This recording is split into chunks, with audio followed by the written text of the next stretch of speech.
Picture this.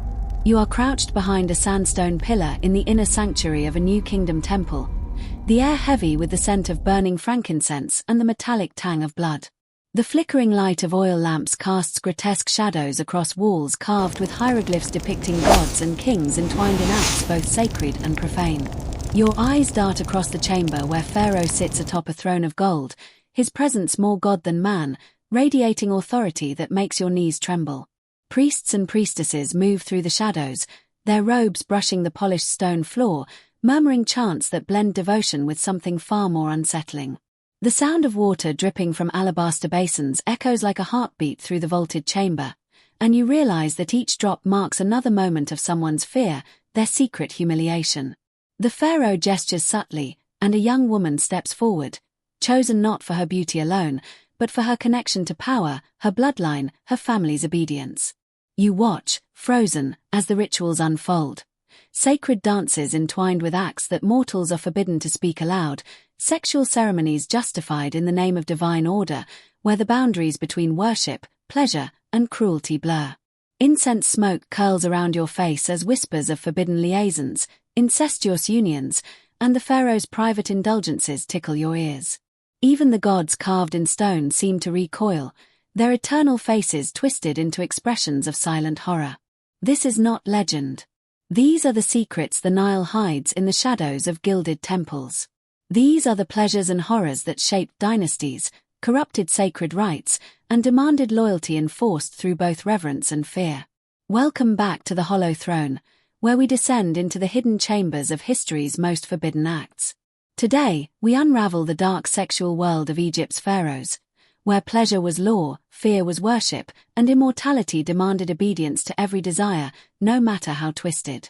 Welcome back to the Hollow Throne, where we peel back the gilded veneer of history to expose the secrets that rulers would rather leave buried. Today, we journey into the forbidden chambers of Egypt's pharaohs, exploring pleasures so hidden, so meticulously guarded, that even the priests who chronicled them did so in whispers and secret codes. A word of caution: this episode contains explicit discussions of sexual rituals, incestuous practices, psychological manipulation, and acts of domination that may disturb even the most hardened students of history. What you are about to witness is not myth or speculation. It is the intimate, often brutal reality of those who claimed divinity on earth, wielding power over life, death, and desire itself. To understand these acts, we must step into the psychology of kings, where divinity, obsession, and the pursuit of absolute control merged into a system of ritualized pleasure and terror unlike any the world has known. Picture this. You are not just observing the pharaoh, you are peering into the very mind of divinity incarnate. In ancient Egypt, kings were considered gods on earth, their authority absolute, their desires unquestionable. But what happens when divinity meets mortal obsession?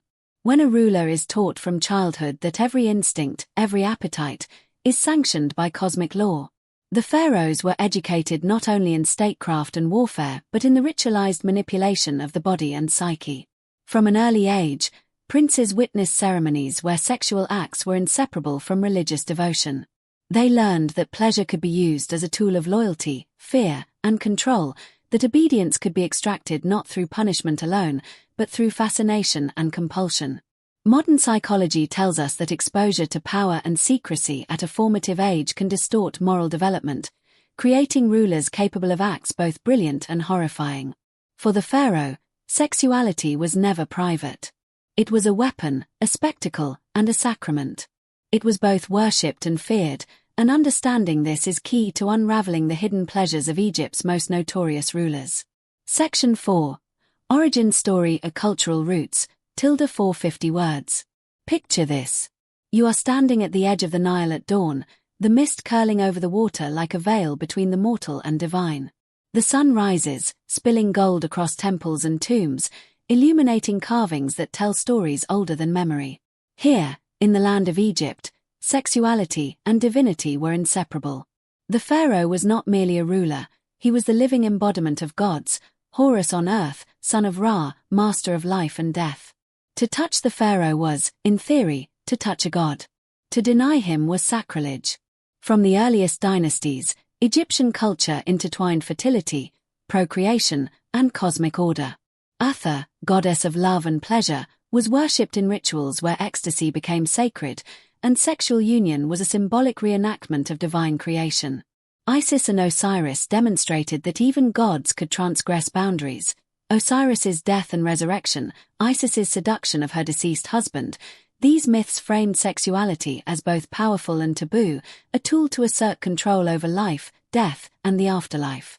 Royal blood was considered holy, and incest was not scandal but a ritual preservation of divine lineage. Pharaohs married sisters, daughters, or nieces to maintain the purity of godly blood, a practice that blurred the lines between familial devotion and sexual control. Young princes and princesses were educated in these practices, watching elders intertwine political, spiritual, and sexual authority in ways that would later define the most secretive chambers of the palace. Temple rituals amplified this dynamic. Priests of Hathor and Minit conducted ceremonies where music, incense, and erotic display were woven together, teaching that pleasure could manipulate minds and ensure obedience. Women of royal and noble blood were instruments of devotion, their bodies sanctified as conduits to the divine, yet their personal autonomy systematically surrendered to the pharaoh's will. Every kiss, every touch, every whispered command was both act of worship and demonstration of power. By the time a prince ascended to the throne, he had internalized the notion that sexuality was not merely personal, but a weapon, a tool for shaping alliances, humiliating enemies, and bending the cosmos to his command. And it was within this web of myth, ritual, and divine entitlement that the pharaoh's forbidden pleasures took root, invisible to the public eye but shaping the moral and psychological fabric of the empire. Picture this. You are in the grand courtyard of a pharaoh's palace, sunlight glinting off polished limestone and gold leaf, priests chanting hymns of order and harmony. Crowds gather to witness offerings, festivals, and processions that celebrate the divine perfection of the king. Every gesture, every decree, every public display reinforces the idea that the pharaoh is moral, just, and holy, the guarantor of Ma'at, the cosmic balance. Yet behind the alabaster doors of private chambers, the illusion fractures. The same hands that bless the people orchestrate secret indulgences that defy the very order they publicly protect. Young concubines trained in temple schools, their bodies deemed sacred instruments of devotion, kneel at his command. Sisters and daughters, bound by divine lineage, become unwilling participants in rituals that intertwine worship and sexual submission. Servants whisper that even priests tremble before the pharaoh's appetites, compelled to facilitate acts that would scandalize the public if ever revealed. Every feast and festival masks lessons in control and observation. The pharaoh watches how desire bends loyalty, noting who hesitates, who submits too eagerly, who resists. Public piety and private pleasure exist in tension, and it is here that the seeds of psychological dominance are sown. The pharaoh learns that fear, fascination, and sexual power are intertwined, and that pleasure, wielded strategically, can command obedience more effectively than punishment alone. In these formative years, the ruler internalizes a dangerous truth. Divinity sanctifies indulgence, secrecy ensures obedience, and the palace becomes both classroom and laboratory. Each ritual is meticulously catalogued in memory, a mental archive of human response, how devotion twists under temptation, how submission can be measured and exploited, how sacred acts can mask profane intent. By the time the young pharaoh steps onto the throne, he has become both performer and predator, blending ceremonial virtue with clandestine vice. Publicly, he embodies Ma'at. Privately, he experiments with its opposite. In the shadows of gilded halls, pleasure is law, and obedience is guaranteed by the unspoken terror of forbidden knowledge. Picture this. You are slipping silently into a hidden corridor beneath the palace of a new kingdom pharaoh. Torches flicker, casting long shadows over walls etched with hieroglyphs depicting gods in intimate embrace.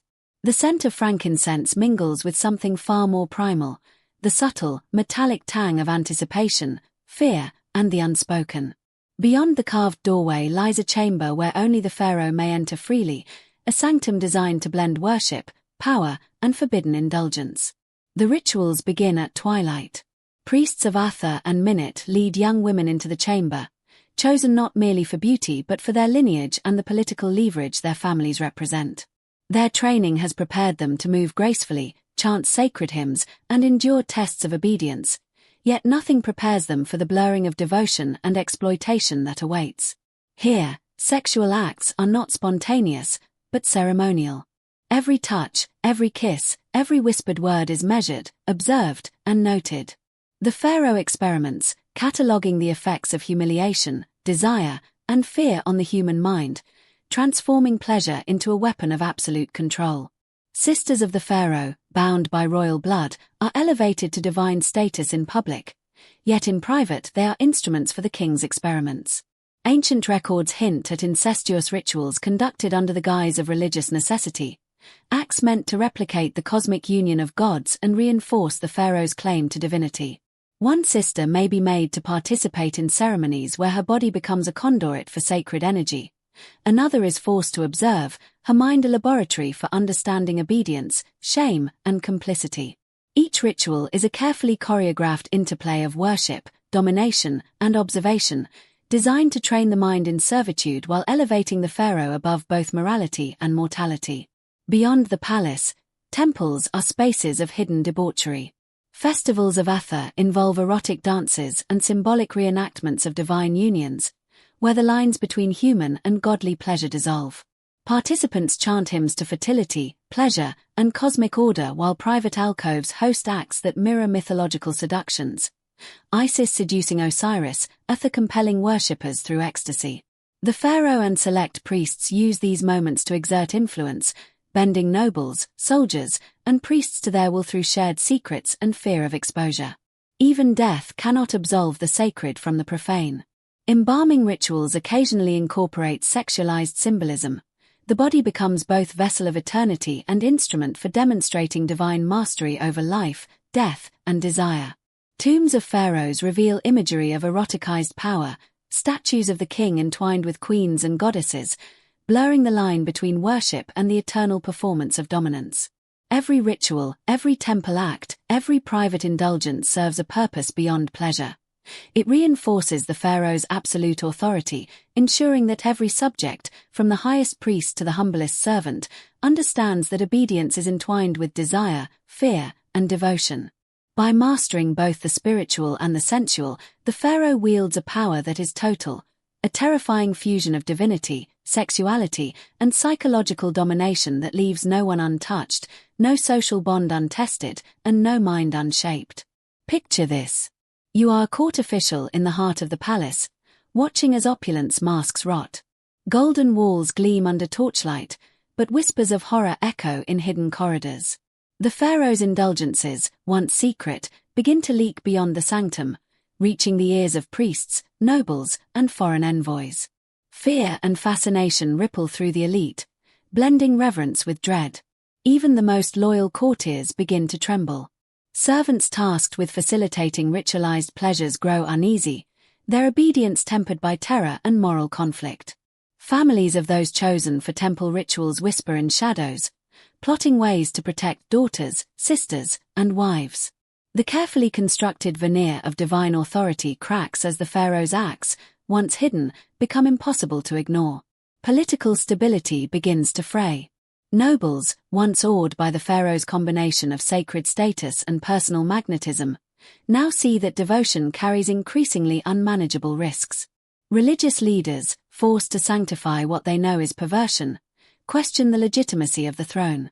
Temples, intended as spaces of communal worship, become instruments of fear. Even the military, the backbone of the empire, grows restless as orders intertwine spiritual duty with moral compromise. By the time these excesses become widely known, the psychological and social consequences are profound. Citizens live in anticipatory terror, nobles hide behind ritual compliance, and family structures are destabilized by the expectation that divine desire supersedes natural bonds.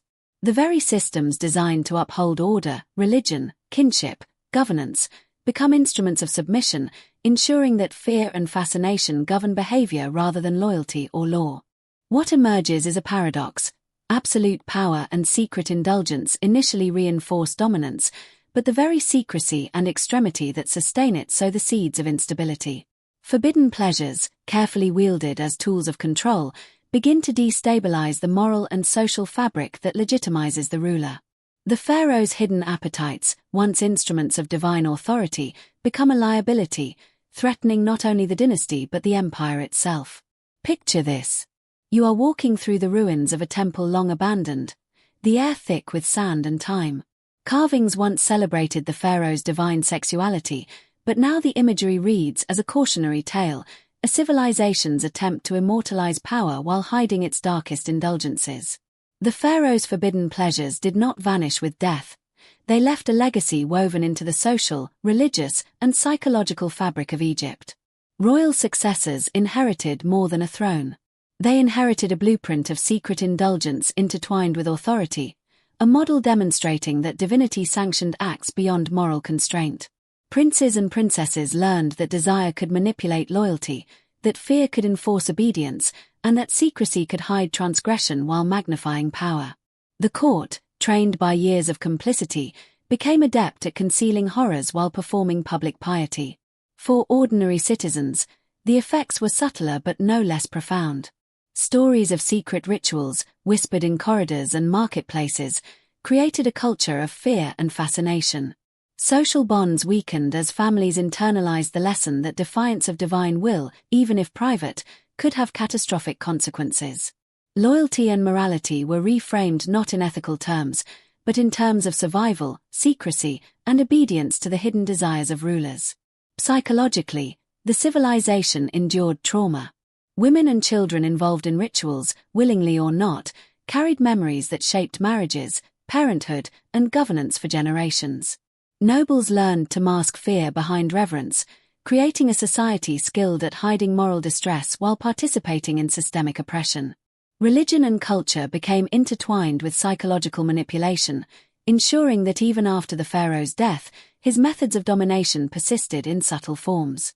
The lessons of forbidden pleasure, absolute power, and the manipulation of human desire echo across time. They remind us that the most insidious power is that which exploits secrecy, devotion, and psychological conditioning. The pharaoh's eroticized authority was not merely personal indulgence, it was a tool of empire, a mechanism for shaping minds and controlling society long after the walls of the palace fell silent. Picture this. You are standing on the banks of the Nile as the sun sets, turning the waters into molten gold. The temples, tombs, and palaces of ancient Egypt cast long shadows, silent witnesses to the secrets they once held. You can almost hear the echoes of laughter, the whispered incantations, and the suppressed cries that defined the pharaoh's hidden pleasures. The grandeur of civilization masks the darkness that thrives behind closed doors, a reminder that power without accountability becomes a vessel for corruption. The pharaoh's forbidden indulgences were never just acts of desire. They were acts of domination, carefully intertwined with divinity, ritual, and politics. Each ritual, each secret act, and each exploited bond reinforced a system in which pleasure, terror, and obedience were inseparable. The empire itself became a stage, and every subject, noble or commoner, a player in a drama that blurred the line between worship and exploitation. Yet there is a paradox. These shadows of history, horrifying as they are, illuminate the human capacity for resilience. The palace walls may have concealed unimaginable acts, but human dignity, though violated, persisted. Families, citizens, and priests endured, adapted, and in some cases resisted. The stories that survive, fragmented and censored, offer lessons in vigilance, empathy, and the dangers of unrestrained authority. Modern eyes can understand what ancient Egyptians could barely articulate, that absolute power, when combined with psychological manipulation and sexual domination, corrodes not only individual lives but entire societies. The pharaoh's pleasures, preserved in temple carvings and secret scrolls, reveal the dark potential of unaccountable authority, a cautionary tale about how desire and governance, when entwined without constraint, can deform civilization itself. As the last rays of the sun fade over the desert horizon, you realize that these forbidden histories are not distant curiosities. They are reflections, warnings, and reminders. History's shadows offer insight into power, morality, and human nature.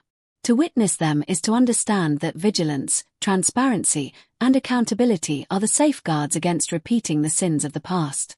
Step away from the river. Look to the horizon. The pharaoh's secrets may be buried, but their echoes persist, challenging us to recognize that the cost of civilization is eternal awareness, and that behind the most magnificent facades, darkness can linger, waiting to be understood, remembered, and never repeated.